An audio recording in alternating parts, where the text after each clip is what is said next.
Καλώς ήρθατε στη σειρά podcast της AFI Microfinance, Πράσινες Πρακτικές για Μικρές Επιχειρήσεις. Η σειρά αυτή έχει σκοπό να ενημερώσει σχετικά με τις νέες τάσεις και τις διαθέσιμες πηγές γνώσης, συνεργασίας και χρηματοδότησης στους τομείς της πράσινης οικονομίας. Είναι μέρος ενός ευρύτερου προγράμματος και πραγματοποιείται με την πολύτιμη υποστήριξη των EEA Grants και του Innovation Norway.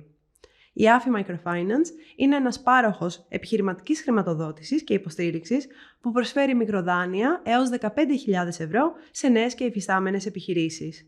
Παράλληλα, προσφέρει εκπαίδευση και συμβουλευτική υποστήριξη πριν και μετά τη χρηματοδότηση. So, today we have Eleonore, Cottarel and Richard Mullane from Investing for Purpose. Thank you very much for being with us. Thank you for having us. Yeah. So we'll start if you want to give a short introduction of yourselves. The initiative is called Investing for Purpose. So do you want to start by telling us what is the purpose and what you do and a little bit about yourselves? Mm-hmm. Thank you. So Investing for Purpose is an initiative to help support Greek entrepreneurs who are purpose-driven and have solutions in either climate and environment, diversity and inclusion, and or education. So we have, our mission is twofold. We want to help create financing opportunities for these Greek purpose-driven companies and also to be able to educate on the importance of blended returns. So not only looking at financial returns, but also looking at the impact that these companies are creating. Perfect. And do you want to tell us a little bit about yourself as well? Of course. So I'm actually French-American. I moved to Greece 3.5 years ago with my family. I was born in France, but raised in America. I was actually a sales trader for the first 9 years of my career. Yes, exactly. Living in Paris, New York, London, and Hong Kong. And back in 2014, I realized that I wanted to have more meaning in my life, that it was great to be able to do something in finance, but I also felt that there was a better way of looking at finance.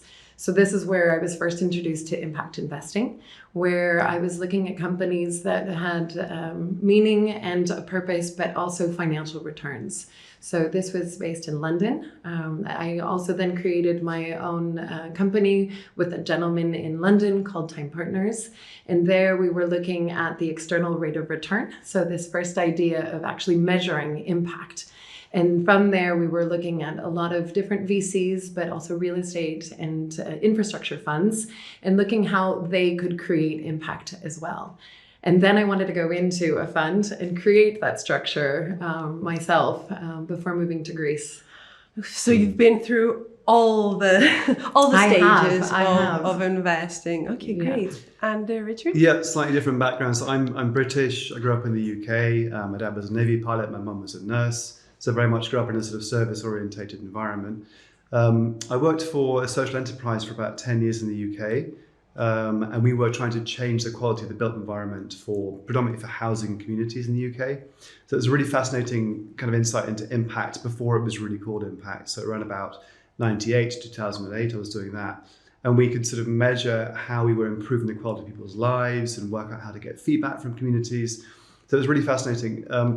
And I also began to make films at that point, sort of educational films, to try to spread knowledge and try to kind of get the lessons learned embedded into the kind of people that were making the decisions.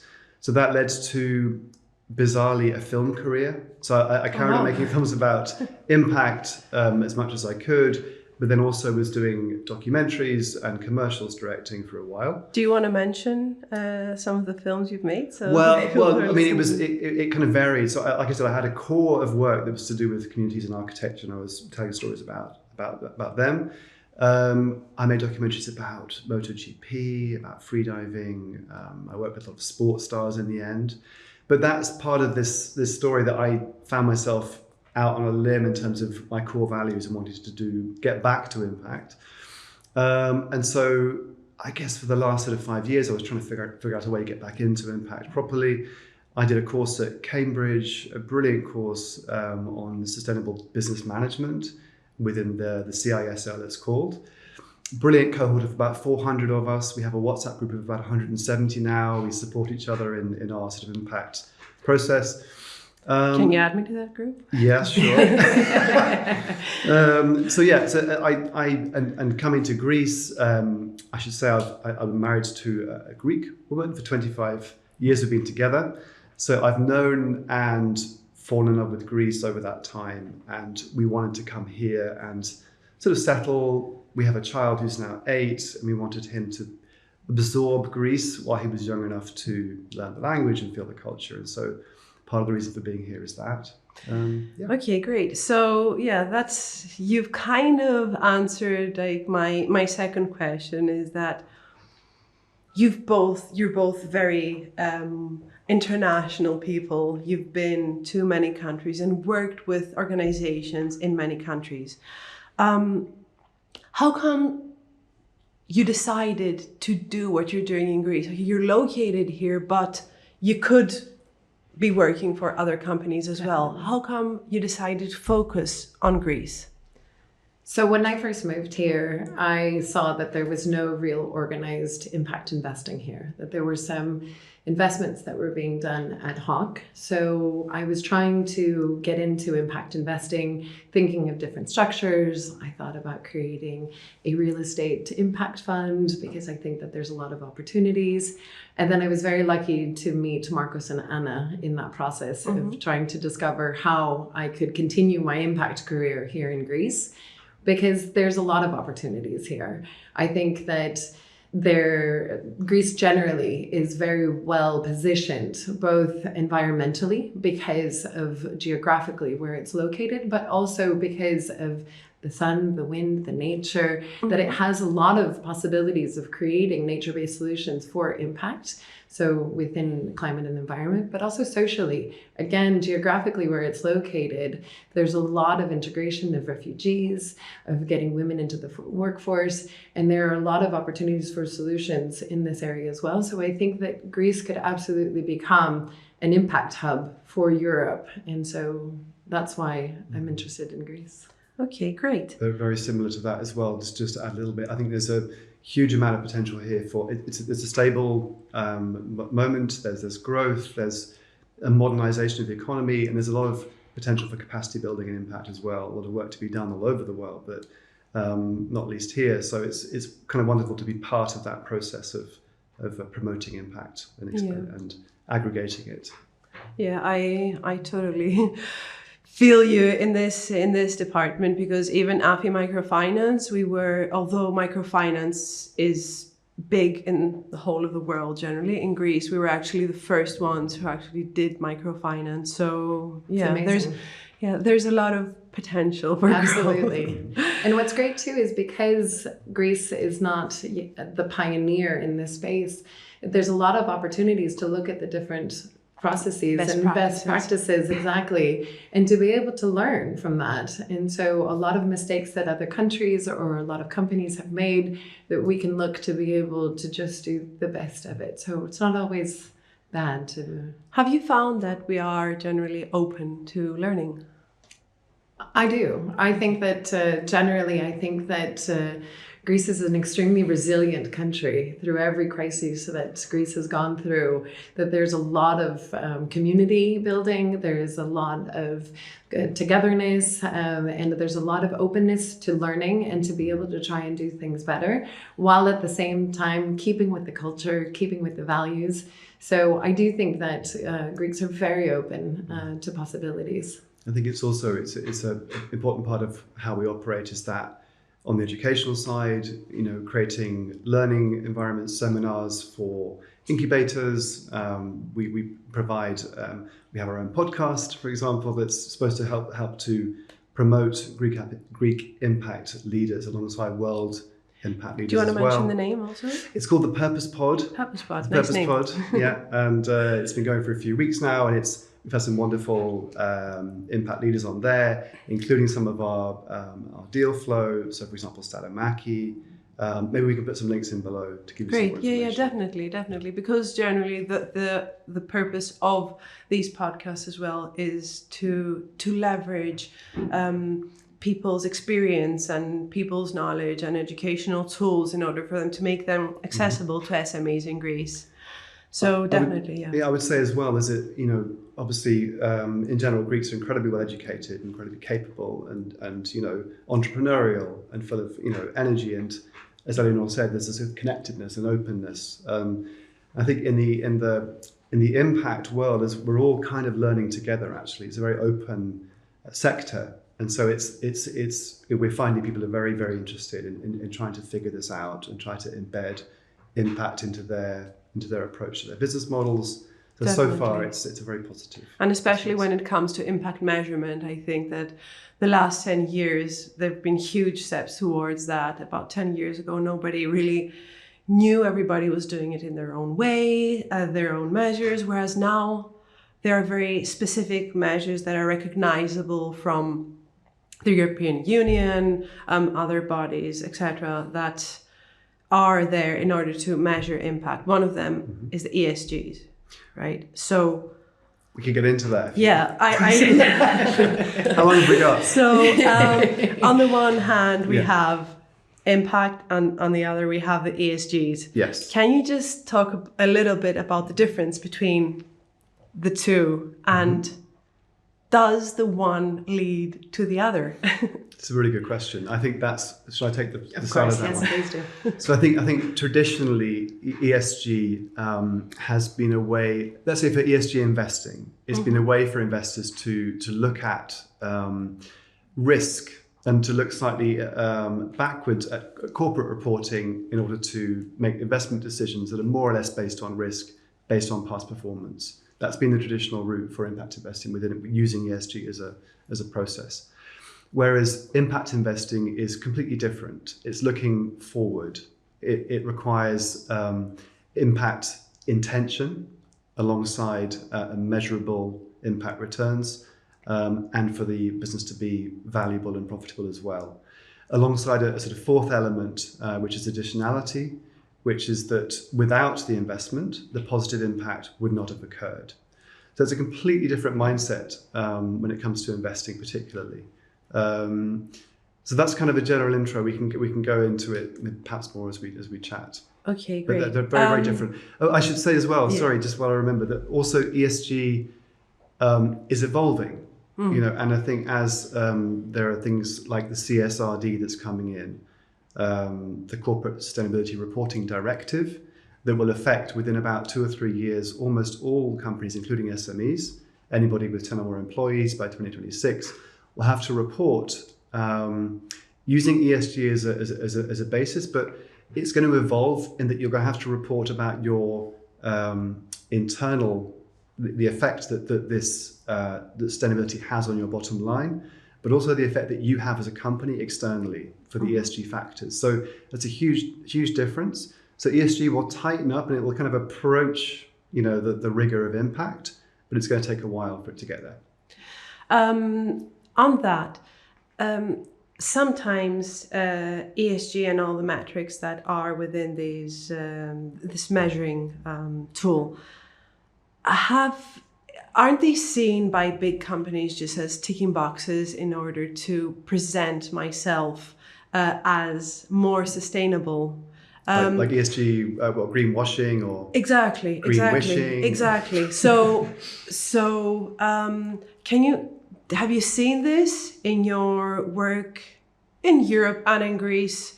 And is this how risky is this for the general concept? For ESG, I think for ESG, it's a huge risk. I mean, there have been very publicized cases of blatant greenwashing. It's obviously appalling that this is the problem with ESG at the moment as a process. And like I said, as it evolves and tightens up, there'll be less scope for greenwashing to occur, and it should gradually improve its reputation.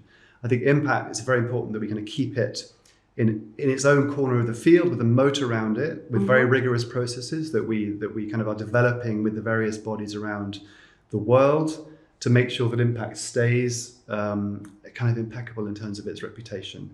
So it's important, and we can go into some of the standards that are there and the processes that exist, but from our point of view, we don't really deal with looking at corporates necessarily, specifically analysing their their processes. Obviously, we're very careful if we're going to engage with corporates about. But it's not only going to be about corporates in a few years, right? Correct. So True. Each small business is going to have to adhere to very ESG. specific, to ESG. And Eleanor, you're saying something very interesting earlier when we were discussing. So I think that ESG is a very interesting tool, and a lot of the time regulation has to come into place to be able to start a specific movement. And so I think ESG and CSRD are great regulations to be able to help move towards a more sustainable future. Because I think what ESG does is it's a way to bring awareness for either the corporates or the SMEs, or even early stage businesses, to be able to see how their business models can affect these environmental, social, or governance, and how they can benchmark themselves. And I think generally most people are quite competitive. And so once they start measuring, they will benchmark themselves against others that are within the same industry as themselves to be able to improve it. So what we hope is that by actually measuring and reporting on them, on these different metrics, that they will look to improve and to become more sustainable. So even non-purpose driven companies or SMEs or entrepreneurs will have to look at being more sustainable. And as Richard was mentioning earlier, this at the end of the day will also be better for their bottom line.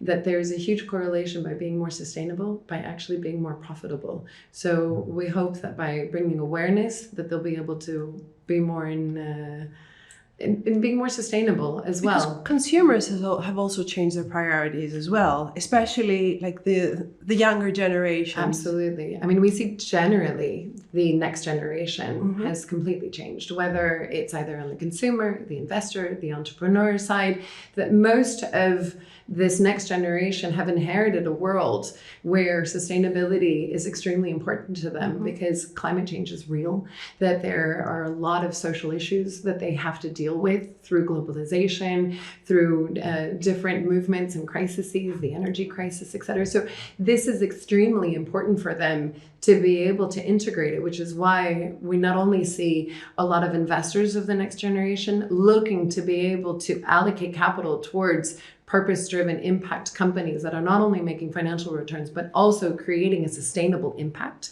because the profit is actually a tool to be able to continue this impact. But at the same time, entrepreneurs, next generation, are really looking to create businesses which have this additionality that Richard was mentioning, where this impact would not exist without this company. And not only building businesses, but also working in impactful businesses. I found having recruited quite a few times throughout AFI's lifespan, I have found that it's much harder, or that younger generations are much more motivated by impactful businesses than they are by, big corporates that are more profit-driven than purpose-driven. I think that's definitely the case. I think and that's more of an ESG at the moment question that people are looking at. You know, if you want to employ the best people, you have to demonstrate that you're doing things right, and that you have at least a positive kind of roadmap to what you're trying to do as a company. Their position as stakeholders and their power as stakeholders has become much higher than it used to be in the past, right? Yeah, so it's even a bit existential for companies. They have to adopt in order to, attract and retain the best talent. And have a future. I think it's the case. And become viable. Yeah. Because at the end of the day, if they're not able to attract good talent, then they won't be able to compete with others that are. So I think this is an extremely important part of corporates looking at sustaining, like you were mentioning, great talent, because it's very important. So let's go a bit deeper into what Investing for Purpose does. Can you tell us a bit about the investments that you made and what they are doing right? Great. So we have our first investment was in Saramaki. So Saramaki is a social enterprise based in Kilkis, which makes straws out of the stems of wheat. So a product that would typically be either byproduct or be composted or used for feed has created a nature-based solution for an alternative for either the plastic or paper straws. As we know, plastic straws have now been banned, though we still find them in some cafes. And also the paper straws, not only do they have this forever chemical called PFA, which are now proven to be carcinogenic, but also the experience of drinking out of a paper straw is horrible. And especially in Greece, where there's a huge coffee culture, this is an amazing alternative, which is completely nature-based. It's compostable and biodegradable, but it's also a cooperative that is bringing employment in a really high unemployment area. It's also, they have huge educational desires to be able to help with all of the schools, understanding the importance of nature-based solutions and about sustainability. So that not only, and also their business is Kinsep, which so social cooperative. Exactly. So everybody has, it's a flat structure. Everybody has an even share of the company, and they're actually 50-50 male and female. So for us, this was an amazing opportunity for us to help support them. And because they're a Kinsep, they cannot get equity. So actually our investors provided them a loan to be able to buy a trimming machine and a packaging machine so that they could be able to open up a new market for them. Okay. Do you want to talk about I was going to add as well briefly on Salamaki. So I did a podcast with Stefanos to find out more about everything about his story, their story. It's really remarkable. He's a remarkable person. They're a remarkable company. I'd recommend people have a listen to that. As well. Definitely. One of the most amazing things is they're all, because they're all paid the same. So, and yet within that structure, I was asking Stefanos, how do you manage and lead when you're basically all equal? And it's fascinating. It's about sort of walking the walk and not necessarily kind of leading in a top-down way. But do have a listen, because it's quite, definitely. So I just wanted, in their experience, how much do people and businesses value, just trying to connect it to what we were saying before about consumers prioritizing sustainability? So in their sales efforts and in their business development efforts, do they find that consumers actually do value the fact that not only the product is more sustainable, but the business is more socially equal? Have they found that this is an asset for them in their business development efforts in Greece and in maybe Europe as well? I think undoubtedly. Do you want to talk about some of the absolutely. I think they absolutely see that a lot of the consumers, but also a lot of their major clients right now are the luxury hotels. And so, for instance, Cottarel, Sanikos, they really have been able to see not only are they helping also support Greek entrepreneurs that are purpose-driven, but they're also seeing that their clients and customers that are coming to their hotel are demanding better products as well. And so for them, this is a great partnership and collaboration to work together to be able to bring awareness to more sustainable products and to be able to then deliver that to the end user. So I think it's what's great also is that this is an international industry, tourism. So a lot of people who are international are asking for these sorts of products because awareness is very important as well. So I was going to say, on top of that kind of links to the communication, the storytelling, getting the stories out there is so important so people can see clearly, both with impact reporting, but also beyond that, sort of more on a people level. Something that we're working on is actually just telling these stories about the impact and demonstrating it clearly, which is our second investment related to Dataphoria. So that's we're also going to have them on the you podcast. Are? Oh, good. Yeah. Okay. So Anastasis is going to They're fantastic. So Anastasis and Fenia, they're incredibly purpose-driven individuals. That was very obvious from the start. They've created this incredible, essentially a platform to accelerate the transition for companies using very, very smart data. So we, very early on, we're excited about them. They're already growing very fast. And it was an interesting one for us looking on the impact side. A lot of people said, well, how is a software company, software as a service, how is that impact?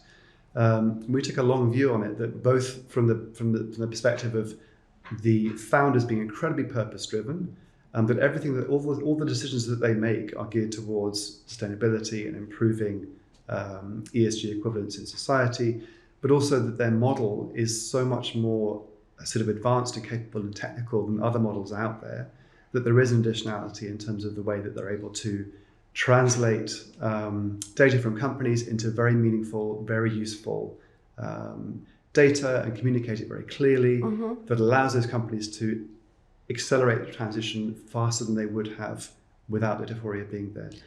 I think that's definitely what they're doing is very important. And I think that the role and kind of the responsibility of their responsibility, your responsibility, and our responsibility as well is to make sustainability available for all social levels and all financial levels as well. So you're doing that by providing a way to fund and finance impact-driven businesses.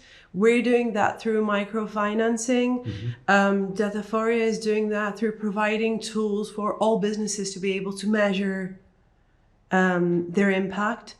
But a question is that sustainability generally is viewed as something that is there maybe for big businesses or for the elite. But I kind of want to debunk this this general view. So can we talk about maybe small things, like less expensive things and small wins that small Greek SMEs can do in order to move towards that direction? And how do we make impact and environmental impact and sustainability something for everyone? Go ahead. I'll start off with that if you want. So this almost takes us back to the ESG versus impact question. And some of the way that we're approaching seminars and training with yourselves and others is to look at how companies can prepare themselves for the ESG and the CSRD that's coming down the track. So many acronyms in this industry, it's crazy. But also at the same time, be impact focused. So in other words, if you set yourself up to be an impact focused company and embed impact thinking into your business model, then you're going to walk ESG. You don't have to think about it because you're going to be doing it anyway. It's called being in lockstep. So if your business model basically generates positive aggregate impact, as you grow, your impact aggregates and grows. And that's what we want. That's the whole point of funding companies at this growth stage. I should also add that we are strategically at a gap where there is very scarce funding for companies. So that's where we positioned ourselves specifically between 100, 350,000 euros, where it's very hard for companies who have a proven concept to attract growth funding. To make that first leap. To make that, exactly. That critical leap. And then so many companies fail at that stage as well. So that's where we're focused. As you said, we have this wonderful developing community who at different points in the value chain, in the funding chain here in Greece. So it's nice to see that developing, the collaboration happening. Sorry, I went from small wins to big wins. Where I was starting was with this idea of embedding impact. And there are certain things that SMEs can look at very early on to make sure that their framework is pushing them in the right direction. And one of the things that as a foundational tool for everybody is theory of change. It's called theory of change. It's about connecting, essentially having a vision for the kind of impact that you want to make and connecting that back to your activities, outputs, outcomes, and making a value chain to make sure that you can rigorously achieve the goals that you're looking to achieve with an impact. It sounds very simple, and it kind of is simple. But can you give us some examples of that? Say I have, a bakery or a nail salon. You choose whichever one you want. What are maybe small changes I can make to my business in order to be more sustainable or more impactful? Where is it my employees? Is it recycling? Is it changing my Light bulbs. Light bulbs. I think it's a really good question. I think there are sort of ESG criteria that companies can basically look to align with. So I would say B Lab is very good for that, and B Corp, the organization that helps companies become ESG aligned. It's a very good place to start. They have very good free tools to help you punch in all of your various operations and to try to align them to be ESG compliant. So there's that side of it, and beyond that, I think theory of change. If you think beyond just the functionality of your business, your service offering, whatever you're selling, and sustaining yourself as a business, can you contribute something kind of broader than that to society as one of your outcomes? So can you allocate some funding to capacity build a certain area of the society that is struggling, for example, or employing people from certain exactly disadvantaged groups, maybe. Okay. Exactly. I mean, that's part of the ESG compliance as well. Thinking about gender equality in terms of your and also looking at your supply chains very carefully. So where is your raw material coming from? Have you checked all the details about your supply chain? Have you done an analysis of that? So looking at both ends, where the raw materials are coming from and what happens at the end of the cycle. So I guess it brings us back to that circularity question as well. Yeah, definitely.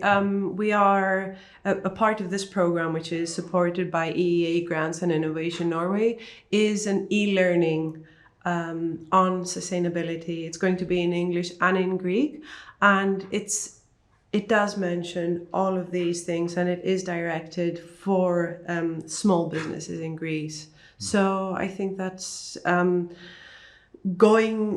you actually saying this in practice and linking it to the theory is something I think a very powerful tool for small businesses in Greece, and a proof that environmental sustainability and social impact is not just something for big businesses and not just something that's there to tick boxes and present ourselves as something, as a sustainable company, etc. It is something that actually does make a difference, because if you do it through your whole supply chain and your whole value chain, this impacts everybody around you and all stakeholders as well.